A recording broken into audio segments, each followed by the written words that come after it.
Did you know that we almost saw a Koenigsegg racing at Le Mans? Even though Koenigsegg creates some of the fastest hypercars in the world, they don't have a racing team. It's not that they didn't try though. When Koenigsegg was first starting, founder Christian von Koenigsegg built a competitive race car with the intention of competing at the 24 Hours of Le Mans. Why didn't the car compete at Le Mans?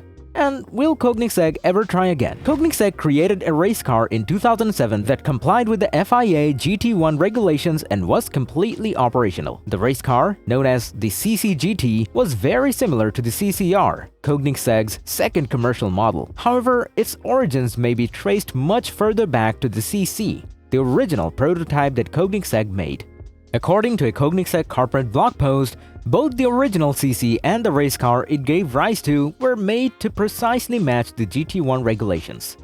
It was powered by a naturally aspirated V8, producing over 600 horsepower, but its weight of 2,200 pounds was much less than the minimum weight necessary for GT1, requiring the addition of ballast to attain the required weight. Nevertheless, the FIA had second thoughts about the CCGT 2 months after its initial shakedown runs. The carbon fiber monocoque architecture, which served as the foundation for the CCGT and was in every Koenigsegg road car, was outlawed by the FIA. Additionally, the regulations increased the minimum production demand.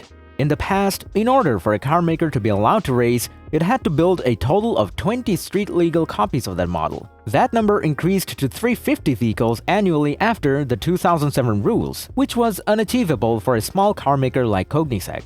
Before the CCGT could even participate in a single race, it was disqualified from its class. In a recent interview, Koenigsegg stated to Road and Track, quote, "We were aiming to go racing in the GT1 series, which was perfect for our type of cars. Road-going hypercars turned race cars. It was quite frustrating that they shut it down just before we were going to start racing. There haven't been any series for these kinds of cars since then." Koenigsegg was left without a place to race his cars as a result of the regulation change.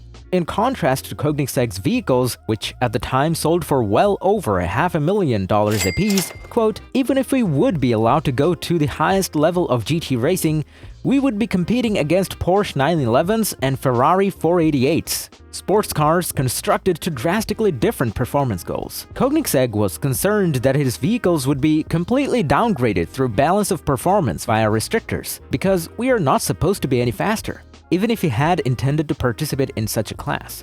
And after that, it would just be a very costly racing car that would be more expensive to maintain than a Porsche 911.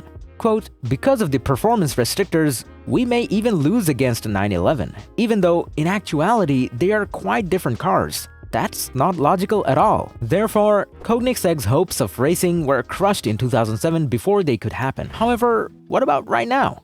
A few years ago, we saw the introduction of the WEC's new hypercar class, which appears to be designed just for the type of high-performance cars that Koenigsegg produces. The owner of the Swedish company, though, is not persuaded.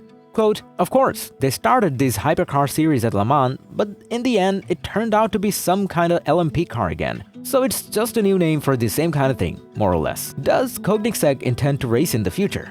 Not with the existing regulations in place.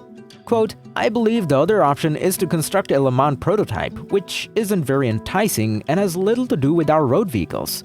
I wish we could see customized road cars with entirely different technology, like Bugattis, Paganis, and Koenigseggs, back in the GT1 class. Not like this silhouette racing when multiple bodies are placed on the same chassis.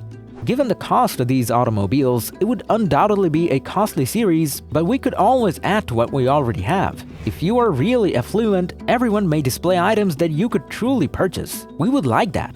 But I'm not sure if that would ever be possible. Even though Koenigsegg doesn't race, they still have a unique place in the automotive world. Koenigsegg prioritizes pushing the boundaries of innovation and technology. Unconstrained by the regulations of a racing series, they have the freedom to explore new concepts, like the single-gear transmission in the Koenigsegg Regera. This is what makes Koenigsegg stand out. Koenigsegg caters to an audience who value exclusivity and individuality. Their limited production vehicles are meticulously crafted to the owner's specifications, resulting in bespoke masterpieces that are far more than just transportation. By avoiding mainstream racing, they can keep a quality and reputation that very few brands can achieve. Koenigsegg goes for a raw driving experience. Their focus lies on delivering unparalleled performance, handling, and power, while not being held back by the limitations of racing regulations. This commitment to pure driving exhilaration has garnered them a loyal following among car enthusiasts. Koenigsegg recognizes that their true competitors aren't confined to the racetrack. They constantly benchmark themselves against the very best in the automotive industry, pushing the boundaries of what's possible across the board.